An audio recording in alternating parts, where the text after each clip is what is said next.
we're going to cover the charts and graphs that you can build inside of Airtable. There are two options for setting up charts and graphs in the database. You can either use the extensions to the right-hand side, or you can start a dashboard inside of interfaces. We'll cover both options. The mechanics are very similar, but the display is a little bit different. I'm going to open up a second tab here. In one tab, we'll look at extensions, and another tab, we'll look at interfaces.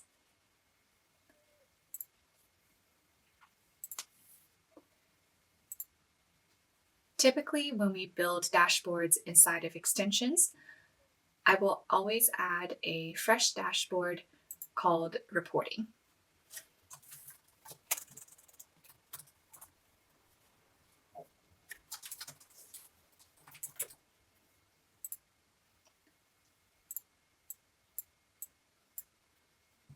Inside of interfaces, I generally start with a blank dashboard.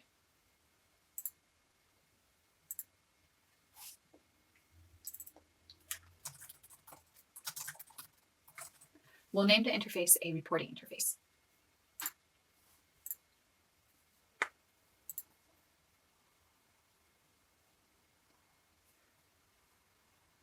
In both the extensions and interfaces, you're able to add summary numbers, you're able to add pie charts, and also bar or line graphs.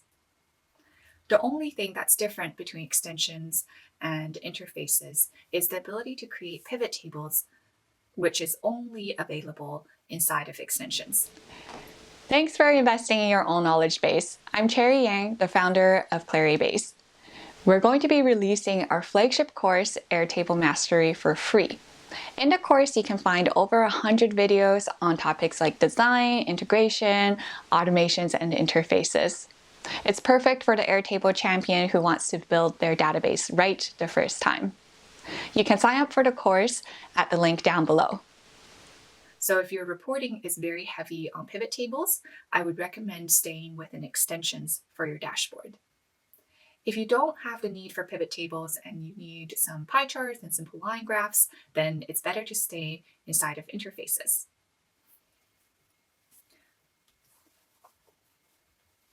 In the extension section, we're going to add a new extension.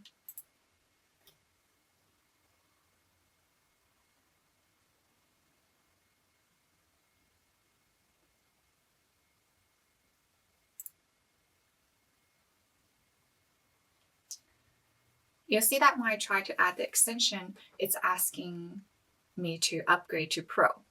Again, I've moved my project management base into a free account, so I don't have the option to add extensions.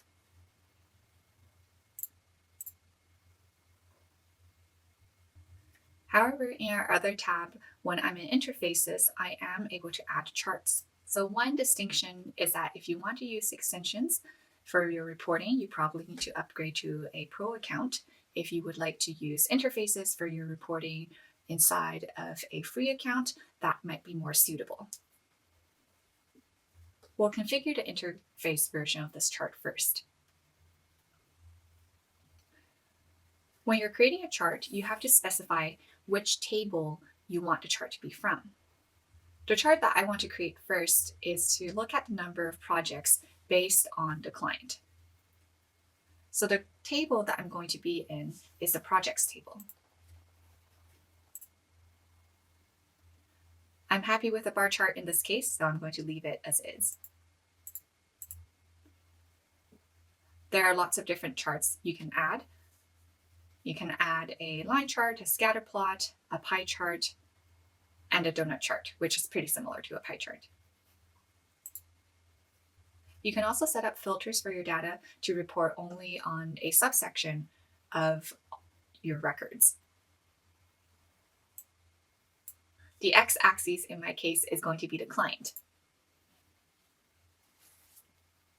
And the y-axis is going to be a record count. In certain situations, you can also pick the field summary.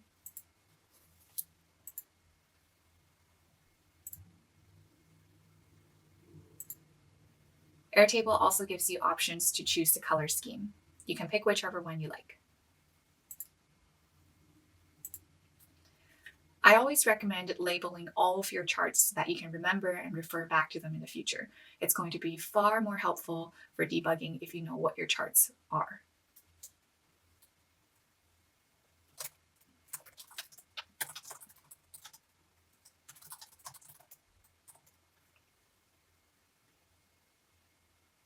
You can also name your X and Y axes.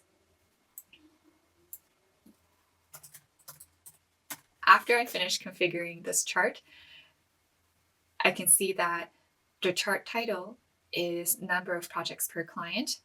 I've changed the y-axis to number of projects, and the x-axis is the client.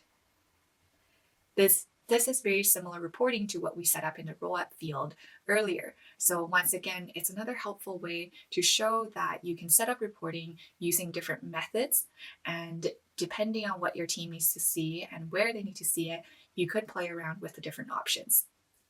We're going to add some additional elements that contain some more complex pieces to setting up a bar chart.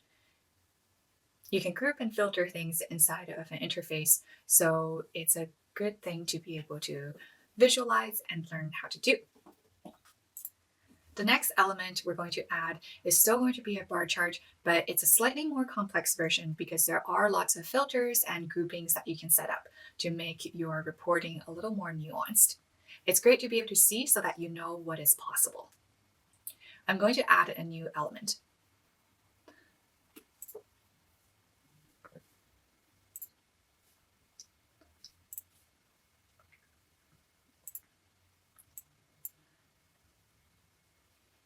I'll move this new chart element to the second row.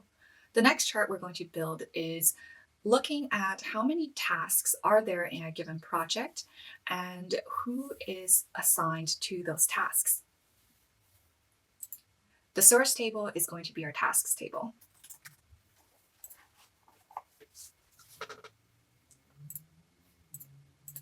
Our x-axis is going to be the project.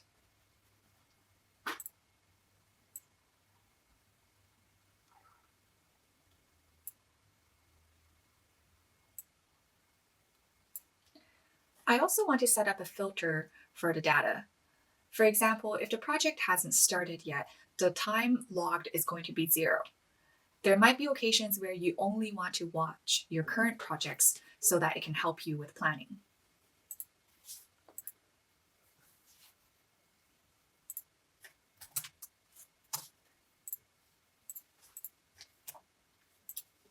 In this case, I'm going to filter my data based on the time spent is greater than 0. You can also set up filters with all sorts of different fields. You can set up filters for assignees. You can set up filters for statuses. So make sure you're building charts that meet your team's needs. After I set up the filter, I see that I've only got 3 projects left.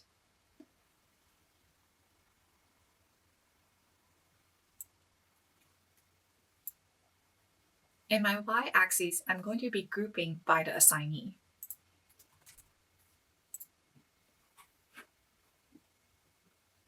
You can see here that Adam has 1 task for each one of the projects, and the remaining tasks are split up between Cherry and Lucy.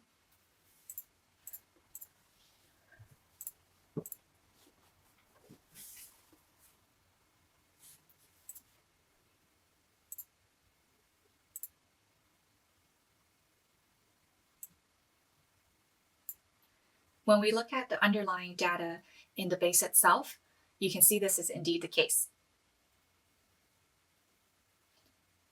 The email marketing project has Cherry and Adam working on it.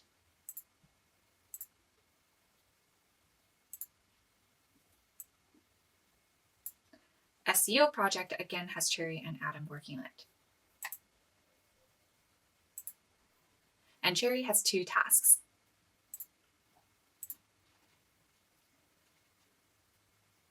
The social media project has both Adam and Lucy. Lucy is doing the bulk of the tasks.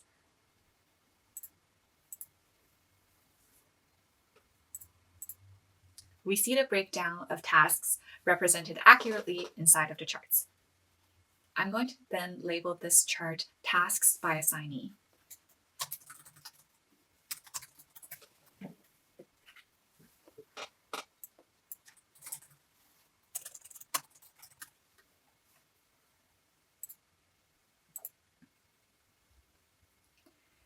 Next, at the top of the chart, you can click on the duplicate button.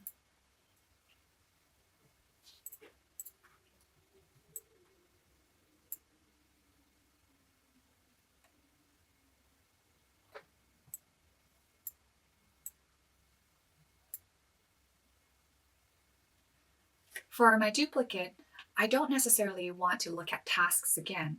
I want to look at the costing of each task.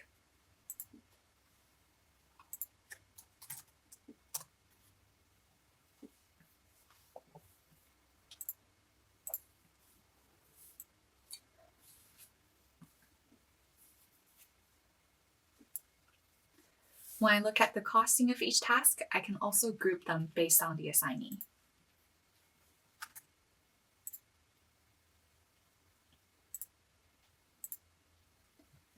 It's great to be able to see this because you can look at how many tasks each person is working on and what is their proportion of the cost to that particular task.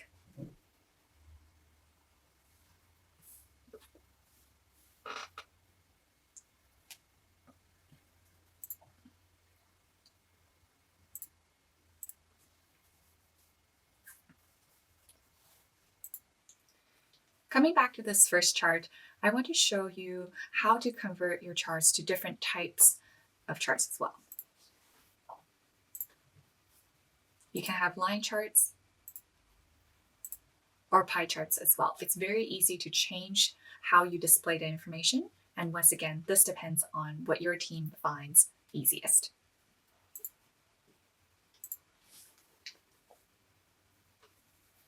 Next, I'm also going to add in a number. This is a great way to display some summaries of your data, very similar to what we've been doing in the roll-up fields.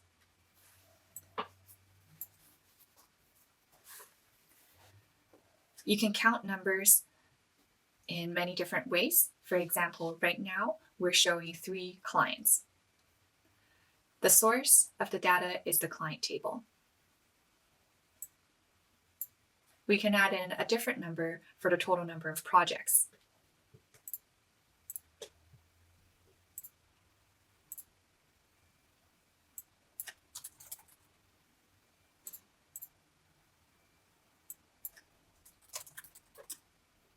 Don't forget to add in a descriptor so you can remember what the numbers are for. So far, I've got 3 clients and 11 projects. I'll add in a third number for active projects.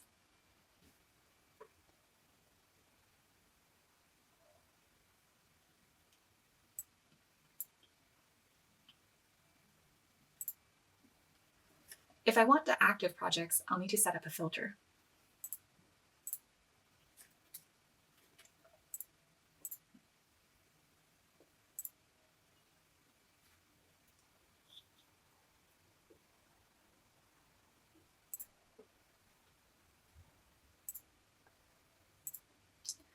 In the filter, I'm going to say the project status is in progress.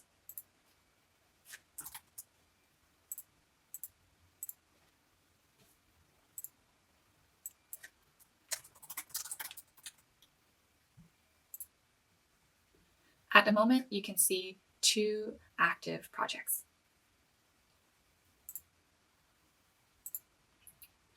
You can make these numbers very prominent to highlight what you want the person to pay attention to.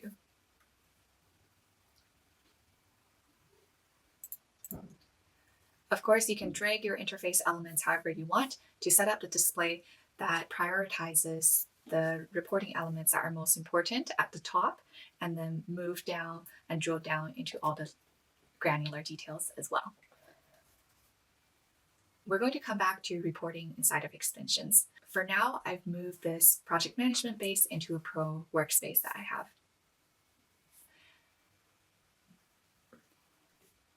We're going to go through one very quick chart that we're going to build, it's very similar to building charts and interfaces, so I'm not going to belabor how you can set up bar graphs or pie charts.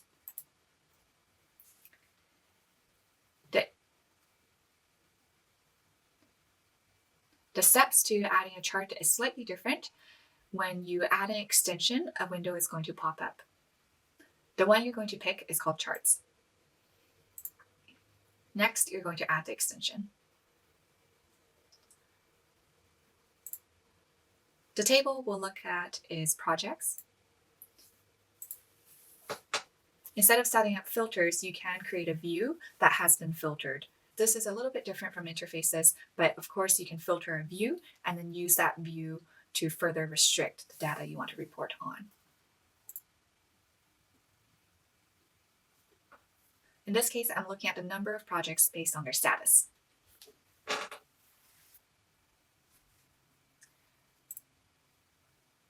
Similar to before, you can also group by different fields, so you can create a stacked bar chart.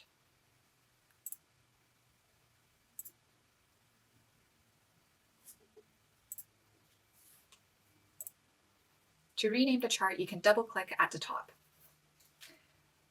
I'm going to name this chart Projects by Status.